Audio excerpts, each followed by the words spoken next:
You are changing, and there's nothing you can do about it.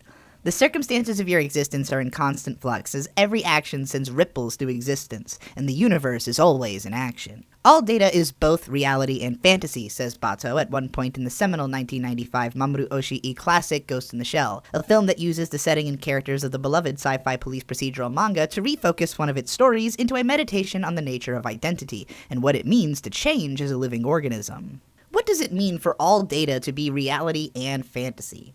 Just simply that the data we reference to contextualize what is happening is merely memory. It's constructed by our own perception of our sensory intake, and heavily corrupted as it's recalled over time. Even our present tense existence is only held together by the data transfer between constantly moving molecules. It is structurally shaky and questionably not a projection.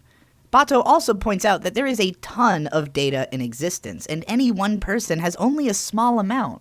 There is no one that you can ask what's going on and get an accurate answer, only what they happen to know, which could easily contradict someone else's understanding. We operate on understandings that we are convinced of, but we are never anywhere close to the full picture, and even as a species on the whole, we never will be. In the universe of Ghost in the Shell, technology exists to have your entire body and most of your brain cyborgized, and the net is accessible directly through the brain. As a nearly complete cyborg at the start of the film, Motoko Kusanagi has pondered the question of how much of what she currently considers to be her reality is actually real. Besides the fact that her body was mostly built by the government, who could easily have planted false memories into her brain, as we see happen to someone else in the film, she has also spent so much time deep diving and radically affecting the culture of the net that she can hardly tell how much of what she thinks of herself comes from her own thinking anymore. Even if she didn't have that unique problem, though, memory can be just as tricky for regular people. We are constantly having our own jumbled thoughts and feelings, as well as all of the fantasy and information being pushed at us at all times, skewing our worldviews into believing that the world operates on a wholly fabricated idea of social paradigm. We learn in the film that when a brain is dubbed into a cyberbrain, there is a loss of information in the process. But this is already true of when we form a memory out of the sensory data which we were exposed to at the moment of the memory's formation, just as it is for recompressed data in a computer. We are always in a constant stream of gaining and losing information as it beams through the senses. What we pack away into our memories is only what seemed important to hold on to, information that is going to affect our behaviors and understandings going forward. No one in this film understands the flowing nature of identity like the Puppet Master, a program which achieved sentience and a feeling of self-justified existence from gathering data on the web. As per Puppet Master's argument, there's nothing which really makes them unworthy of being considered as a life form, but they do have a couple of regrets: the inabilities to die and to propagate themselves as a normal human would.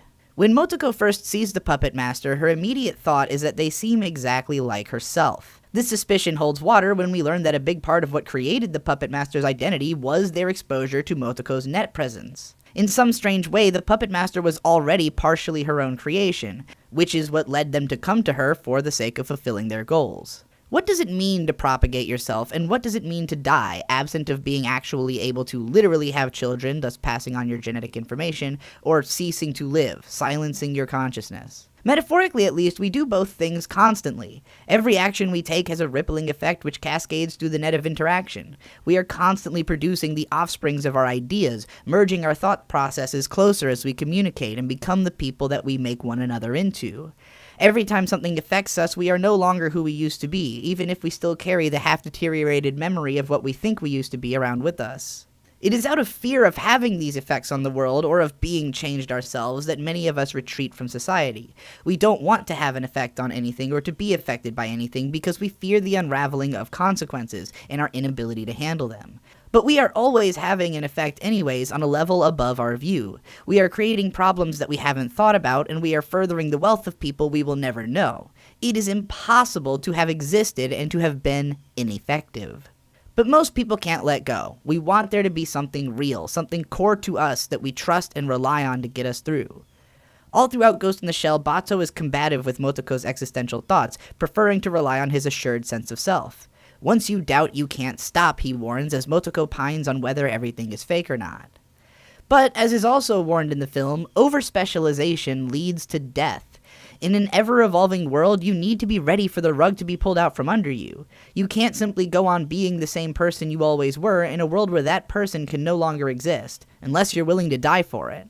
At that point, you're working in denial of the present, lost in the memories that aren't real anymore, just like any other daydreamer. At the end of the film, the puppet master and Motoko are sharing a direct mental link between unmovable, broken-down bodies as snipers ready to end their lives from helicopters above.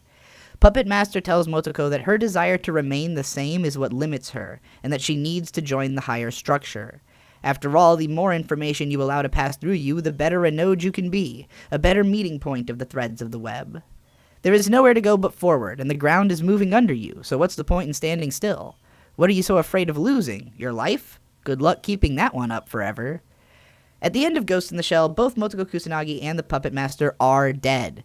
The body that their merged consciousness now inhabits might be thought of as the child born of their merger, but neither was ever just themselves in the first place. They were always so many experiences of so many people, and will only become even more things as they move on. After all, the net is limitless. What isn't limitless is my supply of these sick new hand-printed Digi-Collection t-shirts that I'm selling now.